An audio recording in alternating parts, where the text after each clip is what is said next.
श्रीवासुदेव विमलामृतधामवासं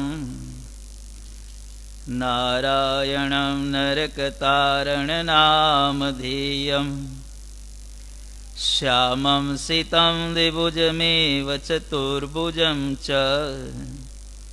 त्वां भक्तिधर्मतनयं शरणं प्रपद्ये।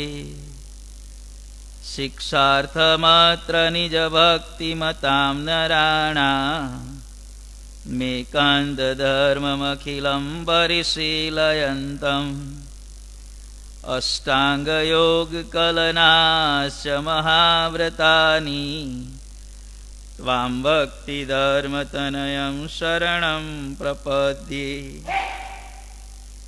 श्री अक्षरधामाधिपति पूर्णपुरुषोत्तम श्री स्वामिनारायण बापा भगवते नमो नमः। श्री घनश्याम महाराजाय नमो नमः। श्री हरे कृष्ण महाराजाय नमो नमः। श्री सहजानंद स्वामी महाराजाय नमो नमः। श्री बापा श्री भगवते नमो नमः। श्री सद्गुरुभ्यो नमो नमः। श्री स्वामीनारायण गादि आद्याचार्य प्रवर धर्म धुरंधर सनातन धर्म सम्राट परम कल्याणकारी जीवन प्राण स्वामी बापा भगवते नमो नमः। स्वामीनारायण हरे। અને વળી એમ વિચાર કરવો જે ઇન્દ્ર 71 ચોકડી રાજ્ય કરે છે તે આગળ આ સુખ દેહ ને આયુષ્ય તે મચ્છરના જેટલા પણ નથી અને ઇન્દ્ર પણ બ્રહ્માના એક દિવસમાં 14 પડી જાય છે માટે તે ઇન્દ્ર તેમની આગળ મચ્છર જેવો પણ નથી અને વિરાટ પણ પ્રધાન પુરુષની આગળ જેમ અસંખ્ય મચ્છર થાય ને મરી જાય તેમ અસંખ્યાત થાય છે ને મરી જાય છે માટે તે સુખ પણ શું છે તેમ તે પ્રધાન પુરુષ પણ મહાપુરુષની આગળ શાલેખામાં છે। જેમ મહાજળમાં અસંખ્ય પરપોટા થાય ને મટી જાય તેમ તે માયાને વિશે અસંખ્યાત થાય છે અને નાશ પામે છે અને તે પ્રકૃતિ પુરુષને પણ જે પુરુષોત્તમ ભગવાન છે તે અનંતવાર વાસુદેવ બ્રહ્મને વિશે લીન કરે છે ને કાઢે છે માટે એ સુખ પણ નાશવંત છે અને વાસુદેવ બ્રહ્મ પણ અક્ષરના તેજમાં લીન રહે છે। એવા અનંત કોટી અક્ષરો પૂર્ણ પુરુષોત્તમ શ્રી સ્વામિનારાયણ ભગવાનના તેજરૂપ અન્વય શક્તિમાંથી ઉત્પન્ન થાય છે ને લીન થાય છે ને પૂર્ણ પુરુષોત્તમ શ્રી સ્વામિનારાયણ ભગવાન તે પોતાના પરમ એકાંતિક તથા અનાદિ મુક્તોને એક કળાવછિન્ન સુખ આપતા થકા સદાયને માટે સદાય પોતાના તેજરૂપ અક્ષરધામમાં સદાય સાકાર મૂર્તિ થકા બિરાજે છે અને તે જ આપણને આજે મળ્યા છે ને તેમની જે સુખમય મૂર્તિ તેમાં સુખ માત્ર રહ્યા છે તેને મેલીને આ શ્લોકના વિષયમાં શું પ્રીતિ કરીએ। એવી રીતે જે મહાત્માએ અને આત્મજ્ઞાન તે બેને જો સિદ્ધ કરે તો વિષયમાંથી પ્રીતિ ટાળીને થોડાક દિવસમાં દેહ છતાં જ નિર્વાસનિક થાય અને તે વિના તો વાસના ટાળવી ઘણી કઠણ છે. તે આત્મજ્ઞાન ને મહાત્મય તે ક્યારે સિદ્ધ થાય? તો જ્યારે ધર્મ જ્ઞાન વૈરાગ્ય મહાત્મય સહિત પ્રેમ લક્ષણા ભક્તિ તેણે યુક્ત ને જેમની ક્રિયાના કરનારા શ્રી મહારાજ હોય એવા સત્પુરુષની પાસે નિષ્કપટપણે શીખે ત્યારે સિદ્ધ થાય, પણ તે વિના સિદ્ધ ન થાય. અહીંયા ગોપાળ બાપાએ કેવળ કૃપા કરીને વાત કરી કે મહારાજ અને મુક્ત સિવાય બધું જ નાશવંત કહેવામાં આવેલું છે. મહારાજે પ્રથમના 12માં અને ખગોળ ભૂગોળના વચનામૃતમાં વાત સમજાવી કે આપણા 8 અબજ અને 64 કરોડ વર્ષ થાય ત્યારે બ્રહ્માજીના 24 કલાક થાય છે, અહોરાત્ર. 4 પ્રકારના પ્રલય કહેવામાં આવેલા છે: નિત્ય પ્રલય, નિમિત્ત પ્રલય, પ્રાકૃત પ્રલય અને આત્યંતિક પ્રલય. 4 પ્રલય કહેવામાં આવેલા છે.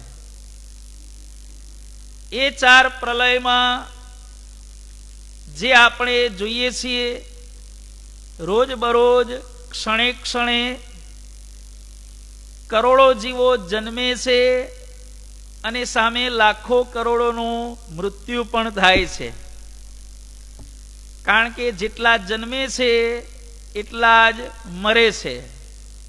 જન્મે છે એના કરતાં વધારે મરતા નથી. વારો કોઈનો વહેલો મોડો આવે, જેટલા જન્મે છે એટલા મરે છે. વસ્તી ગણતરીમાં લખાવે ને જન્મ દર કેટલો છે, મૃત્યુ દર કેટલો છે, તો જેટલો જન્મ દર છે એટલો જ મૃત્યુ દર છે. થોડું આગું પાછું થાય ટાઈમના લીધે. કોઈ વર્ષે 50 જન્મ્યા હોય ને 100 મરી ગયા હોય, કોઈ વર્ષે 100 મર્યા હોય અને 200 જન્મ્યા હોય, એવું બને. પણ જન્મદર અને મૃત્યુદર તો અલ્ટિમેટલી સરખો જ રહે છે. એટલે જે આ ક્ષણ ક્ષણ પ્રત્યે જે દેહધારીની આવરદા પૂરી થાય અને એનું મૃત્યુ થાય છે એને કહેવામાં આવે છે નિત્ય પ્રલય. નિત્ય એટલે દરરોજ થતો પ્રલય. ત્યાર પછી આવે છે નિમિત્ત પ્રલય. પેલો કયો તે નિત્ય પ્રલય, જે આપણે નજર સમક્ષ જોઈએ છીએ. નિમિત્ત પ્રલય બ્રહ્માજીના એક દિવસમાં આપણા 8 અબજ અને 64 કરોડ વર્ષ, એમાં 8/64 માંથી 4/32 નો દિવસ અને 4/32 રાત્રિ, એમાં આપણા 4 અબજ ને 32 કરોડ વર્ષ પૂરા થાય એટલે 12 કલાક સુધી બધું ભાંગતોડનું કામ ચાલે.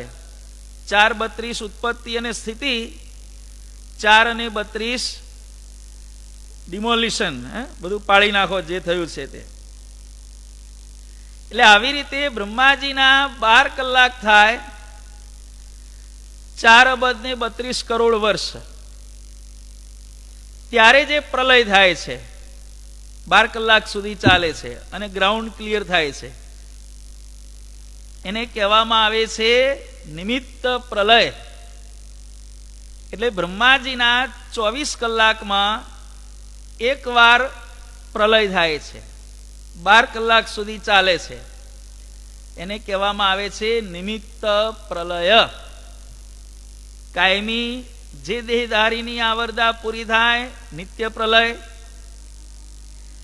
બ્રહ્માજીના 24 કલાકમાં એકવાર નિમિત્ત પ્રલય. હવે આવા બ્રહ્માજી 100 વર્ષ દેહ રાખે છે. 100 વર્ષ. 100 વર્ષ એટલે દિવસ થયા 36,000. એક વર્ષના 360 એટલે 100 વર્ષના દિવસ થાય 36,000 દિવસ. હવે આ બ્રહ્માજીના 100 વર્ષ પૂરા થાય, એના 36,000 દિવસ પૂરા થાય, અર્થાત 36,000 નિમિત્ત પ્રલય થાય. એટલે ટાઈમ ગાળો કેટલો થયો? બ્રહ્માજીના 24 કલાક એટલે 8 અબજ અને 64 કરોડ. એને ગુણાકાર કરીએ 36,000 વડે, જે આંકડો આવ્યો એ બ્રહ્માજીની આવરદા.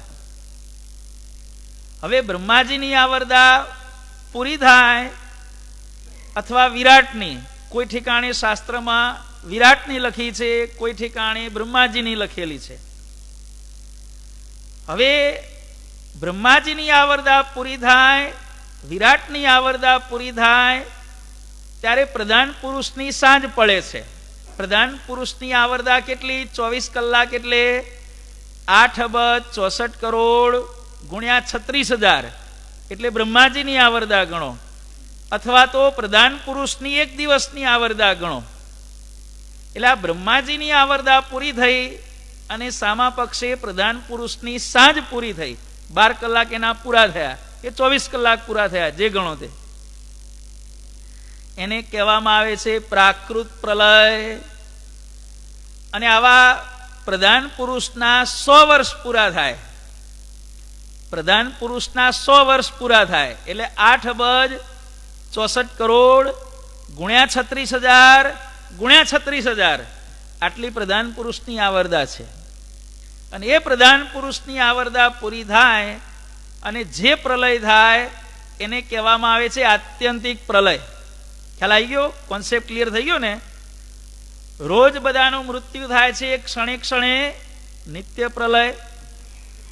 બ્રહ્માજીનો એક દિવસ નિમિત્ત પ્રલય, બ્રહ્માજીની પૂરી આવરદા અથવા તો પ્રધાન પુરુષના 24 કલાક પ્રાકૃત પ્રલય, અને પ્રધાન પુરુષની સમગ્ર આવરદા એટલે આત્યંતિક પ્રલય. હવે કોઈને એમ થાય કે ભાઈ પ્રધાન પુરુષની આવરદા પૂરી થાય ત્યારે પ્રકૃતિ પુરુષની સાંજ પડતી નથી, કારણ કે પ્રકૃતિ પુરુષ છે એ માયાથી પર છે, અને માયાથી પર હોય એની કોઈ દાડો આવરદા ન હોય, નિશ્ચિત આવરદા નહીં, એ કાયમ માટે અવિનાશી કહેવાય. એટલે નિત્ય પ્રલય, ક્ષણે ક્ષણે થતો જીવોનો નાશ. બ્રહ્માજીના 24 કલાક નિમિત્ત પ્રલય, પછી બ્રહ્માજીની આવરદા અથવા વિરાટની આવરદા. તમને જુદા જુદા શાસ્ત્રોમાં જુદું જુદું લખવામાં આવ્યું હોય, કોઈ ઠેકાણે વિરાટ લખ્યું હોય, કોઈ બ્રહ્મા, કારણ કે વિરાટની નાભિકમળમાં બ્રહ્મા ઉત્પન્ન થયા, બ્રહ્માંડનો પ્રલય થઈ જાય. એટલે બ્રહ્માજીની આવરદા અને પ્રધાન પુરુષના 24 કલાક એટલે થયો પ્રાકૃત પ્રલય. પ્રધાન પુરુષના 24 કલાક પૂરા થાય એટલે આત્યંતિક પ્રલય. આત્યંતિક પ્રલયમાં કશું જ રહેતું નથી. કોઈ બહુ જબરો હોય, માયામાંથી ઉત્પન્ન થયેલો, બહુ જબરો હોય, માયામાંથી ઉત્પન્ન થયેલો, કદાચ નિમિત્ત પ્રલયમાં બચી જાય, નિત્ય પ્રલયમાં કદાચ બચી જાય, કદાચ નિમિત્ત પ્રલયમાં બચી જાય, કદાચ પ્રાકૃત પ્રલયમાં બચી જાય. પણ જેનો મોક્ષ ન થવાનો હોય એવી કોઈ પણ વિભૂતિ આત્યંતિક પ્રલયમાં બચતી નથી. 3 ગેટમાં કદાચ નીકળી જાય કસ્ટમમાંથી, પણ જે ચોથો ગેટ છે ને એમાંથી કોઈને નીકળવા દેવામાં આવતા નથી. આપણે આ 8 ચિરંજીવીઓ કહેવાય છે ને, આમ 7 કહેવાય છે લીગલી, પણ સ્પેશિયલ કેસ તરીકે માર્કંડેય ઋષિનો પણ સમાવેશ કરવામાં આવેલો છે. 7 ચિરંજીવી જે આપણે આ ગણીએ છીએ તે, કે ભાઈ હનુમાનજીને આપણે ગણીએ છીએ, કે બલિને ગણીએ છીએ, કે વિભીષણને ગણીએ છીએ, હનુમાનજીને ગણીએ છીએ, કૃપાચાર્યને ગણીએ છીએ, કે અશ્વત્થામાને આપણે ગણીએ છીએ.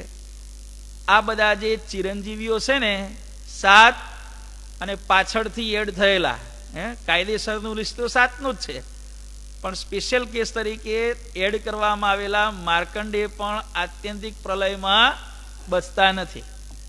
આત્યંતિક પ્રલયમાં બધો ભાંગીને ભૂક્કો થઈ જાય છે. લાગવગ ક્યાં સુધી ચાલે? પ્રાકૃત પ્રલય સુધી માણસની લાગવગ ચાલે, પછી કશું નહીં, કોઈના બાપનું ના ચાલે. આવી રીતે ગોપાળ બાપા કહે છે કે બધું એ નાશવંત છે. પ્રકૃતિમાંથી ઉત્પન્ન થયું એ અંતે તો કશું જ રહેતું નથી.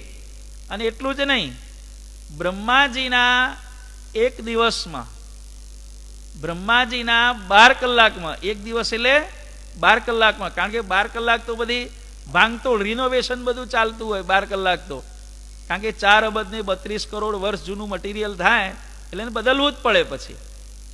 એટલે 4 અને 32માં કુલ 14 મનુ રાજ્ય કરે છે. કેટલા? 14 મનુઓ, મન્વંતર. આપણે આ મહાપૂજામાં બોલવામાં આવે છે ને, સપ્તમે વૈવસ્વત મન્વંતરે. અત્યારે 7મું મન્વંતર ચાલી રહ્યું છે. બ્રહ્માંડની આવરદા અત્યારે અડધી થઈ છે. 14 મનુ રાજ્ય કરે છે. અત્યારે 7મા મનુનો વારો છે. સપ્તમે વૈવસ્વત મન્વંતરે. મહાપૂજાને તમે ધ્યાનથી સાંભળો ને તો જ્યારે આ સંકલ્પ મુકાવાનો હોય ને ત્યારે આ બધી વિધિમાં આ વસ્તુ બોલવામાં આવતી હોય છે. અને સાયન્સે પણ સાબિત કર્યું છે કે અત્યારે બ્રહ્માંડની આવરદા 2.5 અબજ વર્ષની થઈ છે. સાયન્સે પ્રયોગશાળામાં સાબિત કર્યું કે બ્રહ્માંડની આવરદા અત્યારે કેટલી થઈ છે? 2.5 અબજ. હવે 432 અને 2.5 એટલે અડધી તો થઈ, અડધી આવરદા થઈ, બરોબર. 2.5 અને 432 એટલે અડધું જ કહેવાય આમ તો. સાયન્સે પણ પ્રૂવ કર્યું 2.5 અબજ વર્ષની આવરદા આ બ્રહ્માંડની થઈ છે. સાયન્સે પણ પ્રૂવ કર્યું. અને મહાપૂજામાં પણ બોલવામાં આવે છે. 7મા મનુનું શાસન અત્યારે ચાલી રહ્યું છે. મનુ છે 14, 7મા નંબરનું શાસન ચાલી રહ્યું છે. એટલે આવરદા પણ કેટલી થઈ? અડધી જ થઈ. એટલે આ પ્રમાણે સાયન્સ અને ધર્મ બંને વસ્તુ આ પ્રમાણે ભેગી છે. વિજ્ઞાન પણ એમ કહે છે અને આપણા શાસ્ત્રો પણ એમ કહે છે 7મા મન્વંતરમાં અત્યારે આપણે છીએ, અડધું બાકી છે. એટલે આ પ્રમાણે બધું જ નાશવંત છે. આપણે ગમે તેટલી આસક્તિ રાખીશું કે ગમે તેટલા જબરા બનીશું તો આપણે નિત્ય પ્રલયમાંથી કદાચ બચી જઈશું, નિમિત્તમાંથી બચી જઈશું, પ્રાકૃતમાંથી બચી જઈશું. પણ આત્યંતિક પ્રલય આવશે ને ત્યારે તો આપણો ભાગીને ભૂકો થઈ જવાનો છે, ગમે તે વસ્તુ હોય. અવિનાશી કોણ છે? અવિનાશી મહારાજ અને એમના મુક્ત છે. પ્રકૃતિ પુરુષ વાસુદેવ બ્રહ્મને મૂળ અક્ષર અવિનાશી ખરા, એમની આવરદાની કોઈ લિમિટ નહીં. પણ જ્યારે એમને આત્યંતિક મોક્ષની ઈચ્છા થાય ત્યારે તો એમને પોતાની સીટ ખાલી કરવી પડે છે. હા, ઠીક છે, પછી એમ થાય કે આપણે આપણી જગ્યામાં જ બરોબર છીએ તો એને પછી કોઈ ઉઠાડનાર નથી. એ પણ હકીકત છે. એ પોતાના સ્થાનમાં રહે અને કાયમ માટે મોજ મજા જે કરવી હોય સત્તા ભોગવે, આનંદ કરે. પણ આત્યંતિક મોક્ષની ઈચ્છા થાય કે હજી આપણે છીએ એના કરતાં પણ આપણે અધ્ધર જવું છે મહારાજની મૂર્તિમાં, તો એને પછી સીટ ખાલી કરવી પડે. એટલે મોક્ષની ઈચ્છા થાય ત્યાં સુધી એ અવિનાશી, પછી તો એ પદ પણ રહેતું નથી. પછી એકની જગ્યાએ બીજા હજારો ને લાખો ઉમેદવારો બધા તૈયાર હોય છે, પોસ્ટિંગ નવાનું તરત થઈ જાય છે. એટલે આ પ્રમાણે મહારાજ અને મુક્ત સિવાય બધું જ નાશવંત છે. ગોપાળ બાપા કહે છે કે લાંબી દ્રષ્ટિએ આપણે વિચાર કરીએ તો મહારાજ અને મુક્ત સિવાય ઇતિહાસના કોઈ પણ સમયે આપણે એનું કન્સિડરેશન કરીએ કે વિથ રિગાર્ડ ટુ ઇટ કે કોઈ પણ રીતે આપણે એનો અભ્યાસ કે સંશોધન રિસર્ચ કરીએ તો આપણને ખબર પડે કે કોઈ પણ સમયે અમુક વસ્તુ હતી, અમુક વસ્તુઓ નહોતી. પણ દરેક સમયે મહારાજ અને મુક્ત તો અવશ્ય હતા. કે ભાઈ ચાલો આજથી 500 અબજ વર્ષ પહેલા કોનું અસ્તિત્વ હતું એનું લિસ્ટ કરો, આજે કોનું અસ્તિત્વ છે એનું લિસ્ટ કરો, કે 5000 અબજ વર્ષ પછી કોનું અસ્તિત્વ રહેવાનું છે એનું લિસ્ટ કરો. તો દરેક લિસ્ટમાં મહારાજ અને મુક્તનું નામ તો અવશ્ય આવવાનું. બીજા કોઈનું નામ હોય ન હોય, કોઈનું જૂના લિસ્ટમાં નામ હોય, નવામાં નીકળી ગયું હોય, કોઈનું જૂનામાં ન હોય, નવામાં એડ થયું હોય. આ બધા સંજોગો શક્ય છે. પણ મહારાજ અને મુક્તનું નામ જૂના લિસ્ટમાં પણ ખરું, આજના લિસ્ટમાં પણ ખરું, અને ભવિષ્યમાં જે લિસ્ટ થશે એમાં પણ અસ્તિત્વ ધરાવનાર વિભૂતિઓમાં મહારાજ અને મુક્ત તો અવશ્ય રહેવાના છે. એટલે બધાને નાશવંત જાણી અને ભગવાનમાં પ્રીતિ કરવી. અને આ બધો ખ્યાલ ક્યારે આવે ખબર છે? મહારાજ અને મુક્ત અવિનાશી છે, બીજું બધું નાશવંત છે, ગળપણ આવે ને ત્યારે ખબર પડે. હો, બાળપણમાં આ બધી વાતો જીવમાં ન ઉતરે, જવાનીનું જોર હોય ત્યાં સુધી પણ ન ઉતરે, પણ હાથ પગ હાલતા બંધ થાય અને આખી જિંદગી તમે શું કર્યું અમારા માટે સાંભળવા મળે છે ને ભાઈ. નહીં સાંભળવા, ભવિષ્યમાં સાંભળવા મળશે ભાઈ, દરેકને સાંભળવા મળવાનું જ છે. તમે મારા માટે શું કર્યું ને, જિંદગી આખી ઊંચા ના આવ્યા ને, તમે તો અમને 2 રૂપિયા ભેગા ના કરી આપ્યા ને, તમારા લીધે અમે હેરાન થઈએ છીએ ને, બધું સંભળાવશે. અને ત્યારે ખબર પડે કે બધું એ કેવું છે? નાશવંત છે. આ બધું ગળપણનું જ્ઞાન છે. હો, જવાનીમાં સાંભળેલું હોય, બાળપણમાં સાંભળેલું હોય, અને આવા મેણા ટોણા તિરસ્કાર થાય ત્યારે યાદ આવે કે આપણે જવાનીમાં કથામાં જતા હતા અને જે વસ્તુ ગોપાળ બાપાની વાતોમાં આવતી હતી, મારો ઓલું 50 વર્ષે હાચી પડી. પાછા શું કે 50 વર્ષે હાચી પડી? એટલે તને અનુભવ 50 વર્ષે થયો. ગોપાળ બાપાએ તો 200 વર્ષ પહેલા લખી નાખ્યું હતું. પાછા એમ કે ભગવાનનું વચન હાચું પડ્યું, એટલે 50 વર્ષ સુધી ખોટું હતું એમ. ભગવાનનું વચન કે 20 વર્ષે હાચું પડે. આ પોતાને અનુભવ થયો, પોતાનો વાંક કાઢવાનો જ નહીં. શું કે મહારાજનું વચન હાચું પડ્યું, બાપા હાચું કહેતા હતા. તો એ વખતે કેમ નતું મનાણું? બાપા તો હાચું જ કહે છે ને બધું. જો સાંઈ બાપાના આશીર્વાદમાં જુઓ કે ગમે તે જુઓ, એટલે નાશવંત છે બધું, એ બધું મિથ્યા છે. આ બધાનો અનુભવ કરવા માટે ગળપણ અવસ્થા આવવી જોઈએ, ત્યારે ખબર પડે મારું બધું ખોટું છે. આટલું બધું કર્યું, આમ કર્યું, તો હવે કોઈ આપણને બોલાવતું નથી. એટલે પોતે કોઈ દાડો કોઈને પૂછ્યું ના હોય, પણ પોતાના માથે આવે ત્યારે શું કે હવે કોઈ કોઈનું નથી ને, આમ નથી ને, તેમ નથી ને. પાછા આટલો બધો તિરસ્કાર થયા પછી પણ વાંક તો દુનિયાનો કાઢે. હો, પોતાના છોકરાએ ડોહા ડોસીને ગળપણમાં ઘરડા ઘરમાં તગેડી મૂક્યા હોય તો એ શું કે દુનિયા ખરાબ થઈ ગઈ. દુનિયા ખરાબ થઈ ગઈ કે તારો છોકરો ને તારી વહુ અવર ચંડા પાક્યા. બોલો, પોતાનું તોય વાંક તો કાઢે જ નહીં. પાછો કળિયુગ, ઘોર કળિયુગ આવ્યો. બોલો, ઘોર કળિયુગ ક્યાં? તારા ઘરમાં જ આવ્યો છે બધો. એટલે બધું નાશવંત છે. કર્તવ્ય પાલન નિષ્ઠાપૂર્વક બજાવવાનું, ફરજ બધી નિષ્ઠાપૂર્વક બજાવવાની, પરંતુ આસક્તિ બહુ વધારે પડતી રાખવાની. આસક્તિ હોય પણ વધારે પડતી આસક્તિ હોય ને એ પછી જીવાત્માને અંતે નુકસાન કરે. એટલે સર્વને નાશવંત જાણી અને છેલ્લે ભગવાનનો સંબંધ સાચો છે. લાલા બાબુને કામમાં કેટલી પ્રોપર્ટી કેટલી બધી હતી, કેટલું કામમાં આવ્યું. ભગવાન માટે એમણે અત્તરની શીશી મોકલી 1.25 રૂપિયાની, બસ એટલું ભગવાનને કામમાં આવ્યું. બાકી તો બધું એ નાશવંત થઈ ગયું. એટલે બધું નાશવંત જાણી મહારાજ અને મુક્તને અવિનાશી જાણી અને એમાં પ્રીતિ દ્રઢ રાખવી. સ્વામિનારાયણ હરે. નિષ્કુળાનંદ સ્વામી ભક્ત ચિંતામણી ગ્રંથનું મંગલાચરણ કરે છે ને કહે છે, હે મહારાજ, હું તમારી સ્મૃતિપૂર્વક ગ્રંથનો આરંભ કરું છું, મંગલાચરણ કરું છું. તમે મારા કામમાં સદાય ભેગા રહેજો. સ્વામિનારાયણ હરે.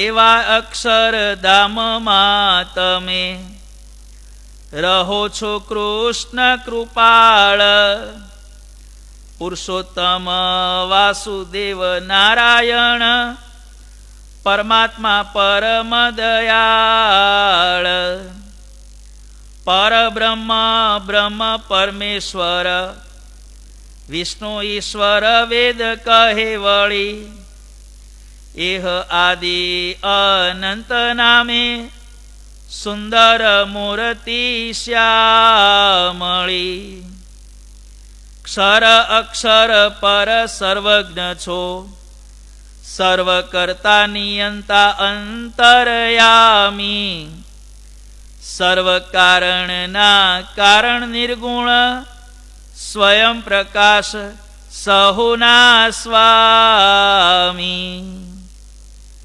ભગવાનનો મહિમા સમજાવતા નિષ્કુળાનંદ સ્વામી કહે છે, ગોલોકના મધ્યે અક્ષરધામ. વચનામૃતમાં પરથારાની પહેલી જ લીટી છે. એના ઘણા બધા અર્થો થાય છે. એમાંનો એક અર્થ, ગોલોકના મધ્યે અક્ષરધામ, એના અર્થો લગભગ 6 થી 7 થાય છે. આપણે એકાદ જોઈએ. ગોલોક, એના મધ્યે અક્ષરધામ. ગોલોક એટલે શું? સદગુરુ બાપાએ આપણને જે અર્થ સમજાવ્યો છે એ સર્વત્ર પ્રચલિત છે. ગો એટલે કિરણ, લોક એટલે સમૂહ. કિરણોના સમૂહની મધ્યે અક્ષરધામ એટલે મહારાજની મૂર્તિ. ગોલોકના મધ્યે અક્ષરધામ, અનાદિ મુક્તોને મૂર્તિધામ. આ પણ અર્થ લઈ શકાય. અક્ષરધામ એટલે આપણા માટે ધામ કયું? ધામ શબ્દ 3 ઠેકાણે વપરાય છે. પંચાળાના પહેલાની ટીકામાં બાપાશ્રી આપણને સમજાવ્યું એ પ્રમાણે ધામ શબ્દ છે એ મૂર્તિવાચક છે. ધામ શબ્દ છે એ તેજવાચક પણ છે, અને ધામ શબ્દ છે એ સ્થાનવાચક પણ છે. ભગવાન આ લોકની અંદર જ્યાં જ્યાં વિચર્યા એ બધાય સ્થાનોને શું કહેવાય? ધામ. કે છે ને, તમારું ઘર અક્ષરધામ તુલ્ય થયું. કેમ? ભગવાનના મૂર્તિ પધરાવવામાં આવ્યા એટલે. આ મણિનગર ધામ. ધામ કેમ કહેવામાં આવે છે? ભગવાન છે એટલે. ભગવાન બિરાજ્યા નહોતા ત્યારે કોઈ મણિનગર વિસ્તારને ધામ કહેતું હતું? કોઈ નહોતું કહેતું. ઘનશ્યામ મહારાજ પધાર્યા, થઈ ગયું મણિનગર ધામ. સ્થાનવાચક ધામ કહેવાય. જ્યાં ભગવાન મનુષ્ય સ્વરૂપે, પ્રતિમા સ્વરૂપે બિરાજમાન હોય, લીલાઓ કરી હોય એવા સ્થાનો ધામ, સ્થાનવાચક. પછી ધામ એટલે રહેવાની જગ્યા, તેજવાચક ધામ. ભગવાનની મૂર્તિમાંથી છૂટતું જે તેજ, સ્વાંગ પ્રકાશ, તે અક્ષરધામ છે. એ પણ બાપાએ લખ્યું છે. અને આપણા માટે ધામ કયું છે? કારણ સત્સંગના આશ્રિતો માટે મૂર્તિધામ, મૂર્તિવાચક છે. અનાદિ મુક્તોને મૂર્તિધામ. બરોબર? નવતમ નાવલીઓ એની અંદર પણ બાપાએ કહેલું છે. અને સ્વામિનારાયણની મૂર્તિ એ જ ગામ છે. અનાદિ મુક્તોને પ્યારું એ ધામ છે. એ પણ લખ્યું છે. અનાદિ મુક્તોને મૂર્તિધામ, અનાદિ મુક્તોને પ્યારું એ ધામ છે. એટલે ધામ શબ્દ ખુદ મહારાજ માટે વપરાય છે, તેજ માટે વપરાય છે, અને સ્થાન માટે વપરાય છે. અને ધામ શબ્દ 3 પ્રકારે વપરાય છે. તો મુક્તો પણ 3 પ્રકારના છે. મૂર્તિધામમાં કોણ રહે છે? અનાદિ મુક્તો રહે છે. તેજવાચક ધામમાં કોણ રહે છે? પરમ એકાંતિક મુક્તો રહે છે. અને સ્થાનવાચક ધામોમાં કોણ રહે છે? ભગવાનના એકાંતિક ભક્તો રહે છે. જો ધામ 3 પ્રકારના, અને એમાં રહેનારા મુક્ત પણ 3 પ્રકારના. સ્થાનવાચકની અંદર એકાંતિક, તેજવાચકની અંદર પરમ એકાંતિક, આજુબાજુ છે બધાય, અને મૂર્તિધામની અંદર અનાદિ મુક્તો. આ પ્રમાણે ધામ શબ્દ છે 3 રીતે વપરાય છે. કિરણોનો સમૂહ, એને મધ્યે ધામ, અર્થાત તેજના સમૂહમાં શ્રીજી દર્શન નવલાદે છે રે, ચિદગન તેજમાં શોભી રહ્યા રે. જે આપણે બાપાની કડીઓ, પછી હવે તો બધાને ઘણી બધી કડીઓ યાદ આવવાની, પણ આ એક અર્થ છે. ગોલોકના મધ્ય અક્ષરધામ. ગોલોકના મધ્ય અક્ષરધામ એનો બીજો એક અર્થ છે, એનાથી પણ ઉપરનો. ગો એટલે ગાયો. ગો એટલે ગાય. સામાન્ય રીતે ગો શબ્દ છે ને એ સંસ્કૃતની અંદર ગતિ કરી શકતી કોઈ પણ વસ્તુ માટે ગો શબ્દ વપરાય છે. ગો એટલે ગતિ કરી શકે તે દરેક વસ્તુ. ઇંગ્લિશની અંદર પણ ટુ ગો એટલે, જો સંસ્કૃતમાં પણ ગો એટલે ગતિ કરનાર. અને ઇંગ્લિશમાં પણ ગો એટલે જવું. I am going, you are going આવે છે ને બધું ભાઈ. એટલે સંસ્કૃતમાં ગો એટલે જવું, ઇંગ્લિશમાં પણ ગો એટલે જવું, ગતિ કરવી. જવું એટલે ગતિ કરવી. ગાય ગતિ કરી શકે છે. ગાય ગચ્છતિ, ગો. ગો એટલે ગાય. લોક એટલે સમૂહ, ગાયોનો સમૂહ, એને કહેવાય ગોલોક. હવે ગાયો કોને ગણવી? ગાયો કોને ગણવી? ચાર પગવાળી નહીં. બાપાશ્રીએ પોતાની વાતોમાં કહ્યું, આ બધા સંતો છે અમારી ગાયો છે. સંતો એટલે મુક્તો. આવા મુક્તોનો સમૂહ. ગોલોક એટલે ગાયોનો સમૂહ. ગાય એટલે કોણ? સંતો. સંતો અર્થાત મુક્તો. ઈશ્વર આપા, વૃંદાવન સ્વામી વગેરે બધા કહ્યું ને, સંતો અમારી ગાયો છે. બાપાશ્રીના બીજા ભાગની છેલ્લી વાતોમાં આવે છે. જ્યારે છેલ્લી મુલાકાતમાં ઈશ્વર આપા ત્યાં રહ્યા ત્યારે બાપાશ્રી બોલેલા છે, ગાયોનો સમૂહ એટલે મુક્તોનો સમૂહ. મુક્તોના સમૂહની મધ્યે, ગોલોકના મધ્યે અક્ષરધામ. અક્ષરધામ એટલે ક્યારે પણ નાશ ન પામે એવું ધામ. કોણ થયું? ખુદ મહારાજ પોતે થયા. એટલે આવી રીતે ગોલોકના મધ્ય, બીજા પણ ઘણા અર્થો છે, બીજા 5-6 અર્થો છે બધા. આ સમય નથી એટલે આપણે એનો અટકાવી દઈએ છીએ, પણ આ 2 અર્થો તો છે. તેજના સમૂહમાં બિરાજમાન ઘનશ્યામ મહારાજ, ગોલોકના મધ્ય અક્ષરધામ. અને ગોલોકના મધ્ય અક્ષરધામ એનો બીજો અર્થ છે મુક્તોના સમૂહની મધ્યે બિરાજમાન. પેલામાં ગો એટલે કિરણ, પ્રકાશની કિરણ. આમાં ગો એટલે ગાય, ગાય એટલે સંત, સંત એટલે મુક્ત. થોડુંક આમથી આમ, આમથી આમ, આમથી આમ, પણ છેલ્લે અલ્ટિમેટલી સાબિત તો એ જ થાય છે. મુક્તોના મધ્યે બિરાજમાન સ્વામિનારાયણ ભગવાન. ગોલોકના મધ્યે અક્ષરધામ, મૂર્તિધામ, અનાદિ મુક્તોની મૂર્તિધામ. કેવું છે? કોટી ચંદ્ર સૂર્ય ને અગ્નિના જેવું. પ્રકાશની બાબતમાં પણ અર્થ લઈ શકાય, કારણ કે મહારાજની મૂર્તિમાં નીકળતો પ્રકાશ છે એને જ આ કહેવામાં આવ્યું છે.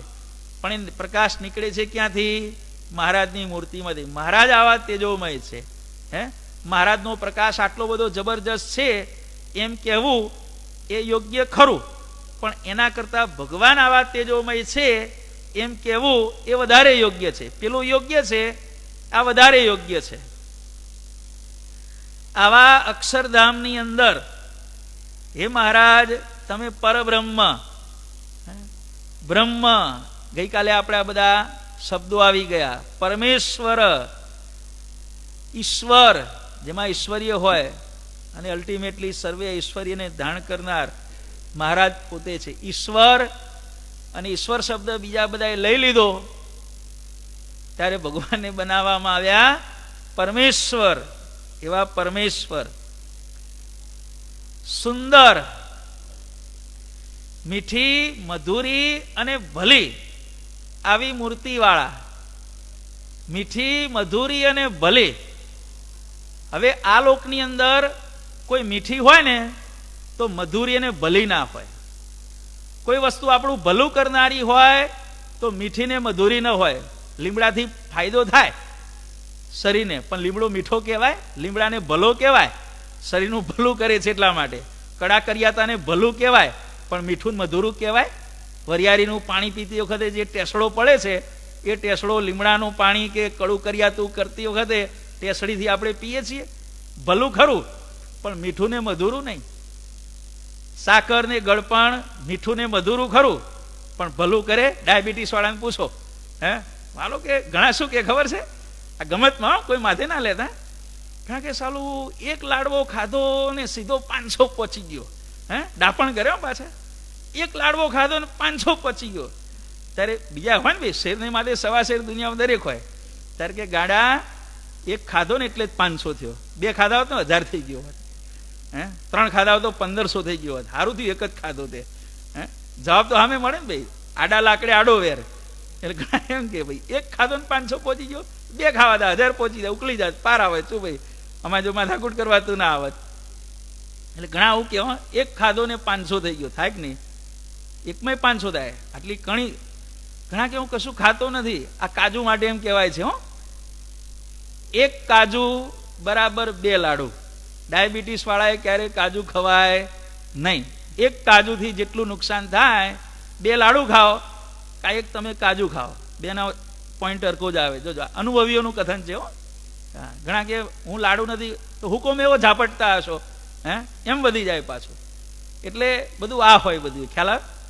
એટલે મીઠી, મધુરી, ભલી, સુંદર, રસીલી, દુઃખહારી, ભયહારી, આ બધાય વિશેષણો, આ બધી ફ્લાઇટો એક જ એરપોર્ટ ઉપર લેન્ડ થતી હોય એવું વિશ્વનું એક જ એરપોર્ટ કયું છે? સર્વે ગુણોના નિદાન. આ બધી વસ્તુઓ એક જ જગ્યાએ કેન્દ્રિત કરવી હોય તો મહારાજની મૂર્તિ સિવાય આ બધી વસ્તુઓ એક જ જગ્યાએ કેન્દ્રિત થતી નથી. અને એટલા માટે મહારાજને કહેવામાં આવે છે સર્વે ગુણે કરીને સંપન્ન. બોલો અક્ષરધામના અધિપતિ.